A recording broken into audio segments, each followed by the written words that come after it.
Olá, muito boa tarde. Inicia hoje em Fátima um debate alargado sobre o tema da sinodalidade. Os participantes são de todas as dioceses de Portugal e dos vários setores da pastoral da Conferência Episcopal Portuguesa. E é neste contexto que queremos analisar o tema da sinodalidade a partir da investigação realizada por Rafael Oliveira, que concluiu um mestrado integrado em Teologia sobre o tema Os leigos numa Igreja Sinodal. Rafael Oliveira, muito boa tarde. Obrigado por estar no programa Eclésia para partilharmos um contributo que resulta, acredito, de um percurso de investigação no curso de Teologia e depois com a defesa da tese sobre este tema da sinodalidade. E acredito que nunca é demais nós partilharmos com quem nos vê e ouve, quando falamos de sinodalidade, estamos a falar de quê? Bem, no fundo, a sinodalidade é este desafio que nos chegou muito pelas mãos do Papa Francisco, já vinha de trás, mas o Papa Francisco colocou o tema em cima da mesa. E, no fundo, a sinodalidade é esta forma própria de ser da Igreja, que caminha em conjunto para a mesma meta, que vive a comunhão e, por isso, procura construir, ser Igreja no tempo, construindo, não ficando ninguém para trás.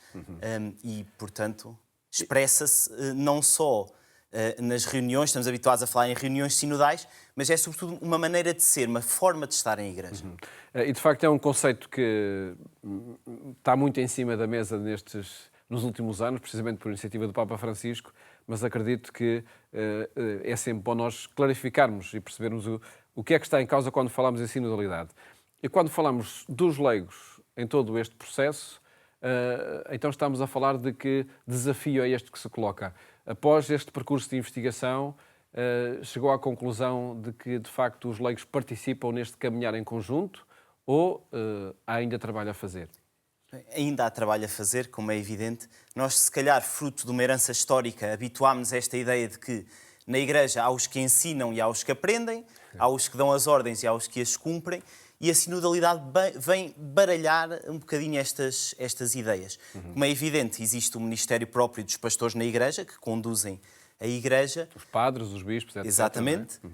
Mas há uma missão própria dos leigos por serem batizados, por serem fiéis, por pertencerem ao corpo de Cristo, e por isso são chamados na Igreja a manifestarem-se, a darem a sua opinião baseada no seu carisma, na sua vida de fé, e têm, por isso, um contributo a dar. Não são passivos, mas têm uma missão ativa para cumprir. E vi que na sua tese de mestrado integrado em Teologia chegou à conclusão que é necessário 2 aprofundamentos que conduzem para uma participação mais clara e mais efetiva, de facto, dos leigos em todos os processos, mesmo os de decisão. Sim, estes 2 aprofundamentos de que eu falo neste trabalho, o primeiro tem a ver com a participação dos leigos no munus profético de Cristo, isto é, como é que os leigos vivem esta missão profética de toda a Igreja, que se expressa também no ensino, e por isso, como eu dizia, não se trata de haver uns que ensinam e outros que têm a aprender, mas a sinodalidade vem-nos dizer que todos têm alguma coisa para ensinar e todos têm alguma coisa para aprender, desde os fiéis, aos bispos, ao Papa. Que resulta da condição de batizados. Exatamente. Ou seja, não se trata de... há uns que têm que aprender porque são, digamos assim, leigos na matéria, é uma expressão que conhecemos. Parece que leigo é o que não é qualificado, mas se recebeu os sacramentos, se é batizado, se vive uma vida de fé, procura a verdade, procura Cristo, também acreditamos que o Espírito Santo age nessa pessoa. E, portanto, essa pessoa tem um contributo a dar para o aprofundamento da fé, para podermos não só olhar para trás e ler melhor esta fé, mas descobrir novos caminhos para o futuro. O segundo aprofundamento tem a ver com a participação no governo da Igreja? Exatamente. Estamos cada vez mais habituados a ver novas lideranças na Igreja, não só, mas também pela falta de ministros ordenados, dos padres, mas que não seja esse o motivo para darmos o lugar próprio aos leigos. Não só porque faltam padres, mas os leigos podem assumir lideranças e vemos isso cada vez mais. O Papa Francisco também nos deu o exemplo colocando algumas mulheres em lugares de destaque na Cúria Romana, no Vaticano, e, portanto, trata-se de percebermos, ao mesmo tempo, como é que articulamos a missão própria dos pastores, que conduzem, que receberam esta missão apostólica, digamos assim, mas como é que esta missão se articula com as lideranças que os leigos podem assumir pela sua técnica profissional, pelo seu entendimento teológico, pelas suas competências, também eles podem assumir missões de liderança. Desafios que resultam deste processo de investigação, e perguntava-lhe, Rafael Oliveira, como é que chegou a esta conclusão? Que percurso foi este feito ao longo do estudo da teologia, sobretudo nos últimos anos, na elaboração desta investigação? Bem, quando procurava um tema para esta dissertação final de curso, já tinha tido a oportunidade de estudar os leigos num contexto histórico, com o professor António Matos Ferreira, e achei que valia a pena pegar neste tema. E, portanto, a pergunta inicial era muito simples, no fundo, qual é o lugar dos leigos na Igreja? Uma pergunta muito repetida, não é? Sim, e o lugar, qual é a missão, a identidade dos leigos na Igreja. Mas percebi que se calhar era necessário um passo atrás. Pensamos no lugar dos leigos na Igreja, mas nem sempre pensamos no que é a Igreja. E, portanto, a minha pergunta evoluiu de qual é o lugar dos leigos na Igreja para qual é a visão de Igreja que dá aos leigos o seu justo lugar. E esse é o problema? Eu creio que sim. E se calhar, fruto, lá está, desta herança histórica, habituámos-nos a pensar na Igreja e pensamos o Papa, os bispos, aqueles que estão no altar, e não pensamos na Igreja como o todo do povo de Deus. E, portanto, se pensamos na Igreja e pensamos só em bispos, a Igreja é uma coisa, mas se tivermos em conta todo o povo de Deus, então aí sim vamos poder dar aos leigos o seu justo lugar. Não é uma concessão que lhes fazemos, não é dar umas tarefas para libertar os padres, mas os leigos são chamados a essa presença no mundo e na Igreja por missão própria. Acredita que há de facto ainda um caminho que é necessário percorrer, até para afastar concepções que podem estar muito presentes e que caracterizam a presença dos leigos como aqueles que assistem. O assistir não é um verbo que possamos utilizar neste contexto. Eu creio que não. O Papa Francisco também falava disso. Quando falava aos jovens, não fiquem no sofá, não é? Não fiquem no sofá a ver passar, mas tomem parte. E também neste trabalho eu fui procurando e percebi que ao longo do tempo houve várias categorias para falar desta participação dos leigos. Se colaboravam na missão da Igreja, se participavam na missão da Igreja. Isto são coisas diferentes. Uma coisa é colaborar, outra coisa é participar. E creio que a sinodalidade, quando nos aponta o horizonte da corresponsabilidade, e o documento final deste último Sínodo dos Bispos vai mais longe, uma corresponsabilidade diferenciada, eu acredito que essa é a categoria que faz sentido. Portanto, todos somos corresponsáveis, ninguém fica de parte, e este diferenciado indica que cada um é corresponsável de acordo com o ministério que recebeu, a missão, o seu estado de vida. Portanto, todos responsáveis numa única missão da Igreja, que é evangelizar, cada um a seu modo. O Rafael Oliveira prepara-se para ser ordenado padre, não é? Sim. Agora no dia 20 de julho, portanto... Primeiro diácono e depois padre, sim. Portanto, este percurso insere-se também nessa formação. E porquê o estudar o lugar dos leigos quando o objetivo é a ordenação? Bem, é preciso reconfigurar também este perfil do ser padre hoje? Sim, sem dúvida. E se muito se falou sobre os leigos, também temos de pensar o futuro do ministério ordenado, claro. A sinodalidade acaba por ser o quadro interpretativo que nos permite compreender como é que se exerce, como é que se vive este ministério ordenado, portanto, não como alguém que tem um poder absoluto e uma autoridade incontestável, mas alguém que se coloca ao serviço. E estar ao serviço é estar à escuta. E, portanto, sim, temos de pensar o lugar do padre, o lugar do ministro ordenado na Igreja hoje. E antes de qualquer ministério na Igreja, somos leigos, não é? É a condição do batismo. E por isso, por que não falar da condição que eu vivo e que a grande parte dos fiéis na Igreja vive, achei que fazia todo o sentido. O padre hoje tem de se inserir nessa análise do que é uma corresponsabilidade diferenciada que falava há pouco? Sim, para já nós temos que viver isso também por força das circunstâncias, como dizia. Já não vivemos... Claro que pode ser, enfim, pode ser forçado quase, mas por missão própria dos leigos terão essa tal corresponsabilidade a desempenhar. Sim, nós podemos viver isto de maneira forçada, diríamos assim, pronto, tem que ser, é um tema que se está a falar em Roma, é um tema que os bispos falam, pronto, vamos abraçar esta coisa, a sinodalidade, de forma relutante. Ou então podemos ver a sinodalidade como aquilo que o Espírito Santo pede à Igreja deste terceiro milénio, assim o disse também. Como algo identitário da Igreja. Exatamente. em todos os tempos. São João Crisóstomo dizia que Igreja e Sínodo são sinónimos. Portanto, a Igreja caminha em conjunto, a Igreja é comunhão, tem que haver uma escuta recíproca e, portanto, querer pertencer à Igreja sem querer viver sinodalmente é uma contradição. O Rafael Oliveira, de facto, fez aqui um percurso de investigação e pedia que nos, enfim, inserisse na história de todo este processo. Há um marco essencial, que é o Concílio Vaticano II. Aliás, acredito que o Papa Francisco, ao propor este tema, é propor as conclusões do Concílio Vaticano II. De que forma é que se chegou a esta reunião, nos anos 60, nomeadamente no que diz respeito à participação dos leigos? Bem, de facto, há um ponto de chegada e poderíamos dizer também o Concílio Vaticano II como marcando um antes e um depois. No fundo, muito fruto daquilo que foi a participação laical nos meados do século XX, há ali um destaque que os leigos vão assumindo, mas não havia uma reflexão teológica para sustentar esta participação, muitas experiências.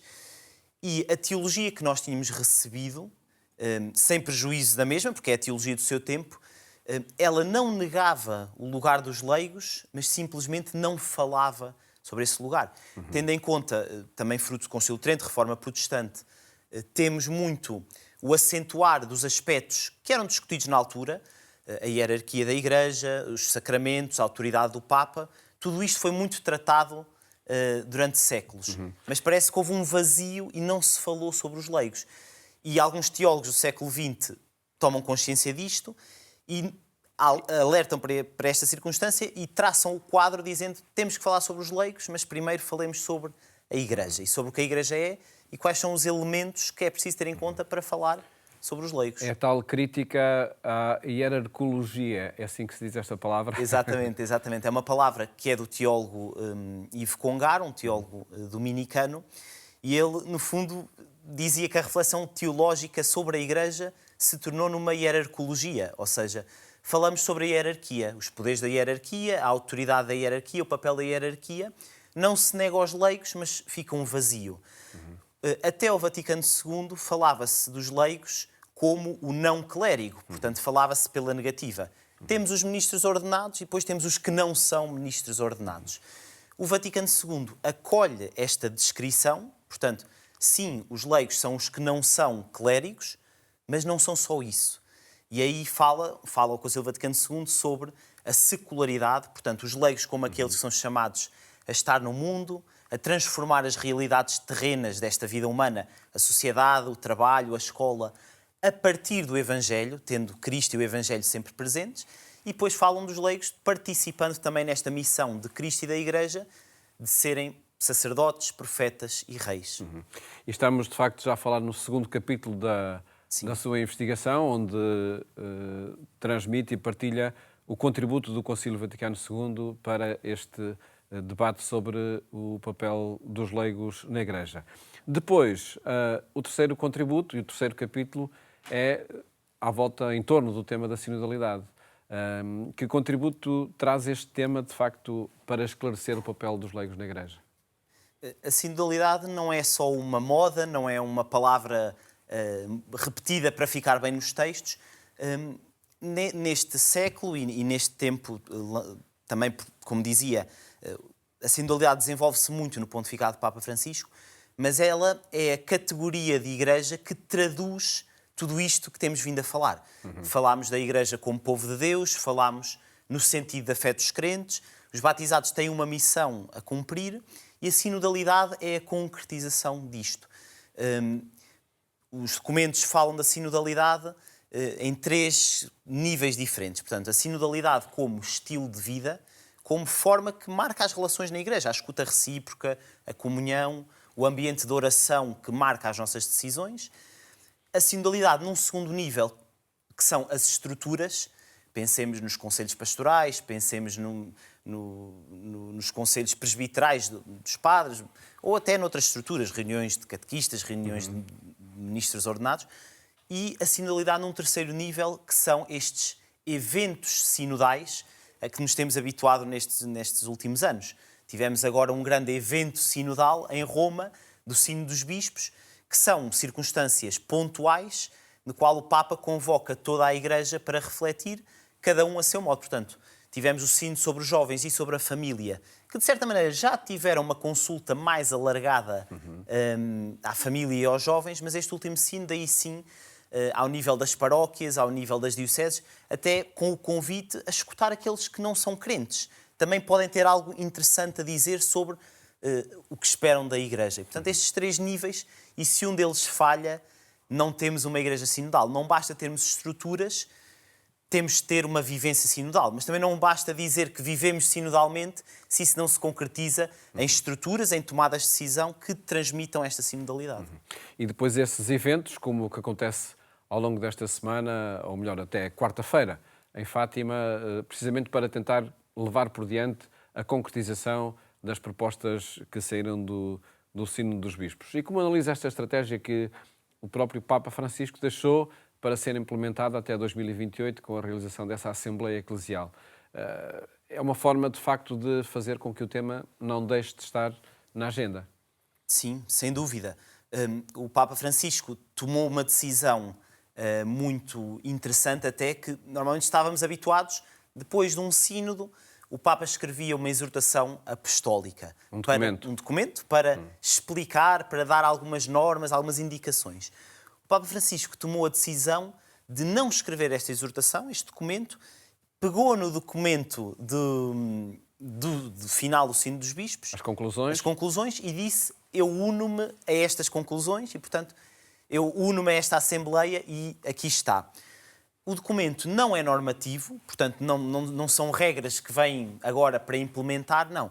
O documento foi devolvido pela Assembleia às paróquias, às dioceses, para agora acolherem e implementarem. E, portanto, carece de reflexão, não está o caminho acabado, e estes eventos são necessários para que o tema, lá está, não caia no esquecimento e agora chegue ao concreto. Não interessa ter um documento se ele não é vivido e se não é aplicado. E, portanto, jornadas pastorais, estes encontros para refletir são muito necessários, também porque a sinodalidade transmite ou procura pôr em prática um conceito muito interessante também, que é este de todos, alguns e um. Portanto, todos devem ser ouvidos, todos são chamados a pronunciarem-se, a tomar parte, para que alguns, por causa do seu ministério, por causa da sua autoridade, possam tomar decisões, e este que é o Papa, que é o garante da unidade na Igreja, cada um tem este papel a cumprir, todos, alguns e um, e novamente, se algum destes níveis falha, não estamos a viver sinodalmente. Essa não pode ser uma metodologia ainda muito piramidal? É piramidal, mas é a pirâmide invertida que o Papa Francisco propôs também num dos seus discursos em Roma. Portanto, estávamos habituados a uma estrutura piramidal, o Espírito Santo vinha pelo Papa, os ministros ordenados, ia como que descendo, e na base estavam os leigos. O Papa diz que na Igreja vivemos uma pirâmide invertida, ou seja, quem está no topo, digamos assim, é quem tem maior responsabilidade para o serviço. E, portanto, quem está no topo, invertemos a pirâmide, está em baixo e tem que escutar quem está na base, que afinal está em cima, e é o povo de Deus como um todo, os fiéis batizados. Rafael Oliveira, perguntava-lhe todo este processo de investigação, o que acha que o vai ajudar depois no seu ministério enquanto diácono e depois como padre? Os padres, os diáconos, qualquer ministro ordenado, vive no meio do povo de Deus, não vive isolado, não é uma casta à parte. E, portanto, esta reflexão, eu creio que me ajudou a ter um olhar mais realista. Não, às vezes estamos muito habituados a tendências muito polarizantes, portanto, somos destes ou somos daqueles, estamos deste lado ou não, estamos a favor ou contra, não se trata disso. Trata-se de viver em igreja e, portanto, eu acho que esta reflexão, eu já vou, de alguma maneira, vendo isto a acontecer.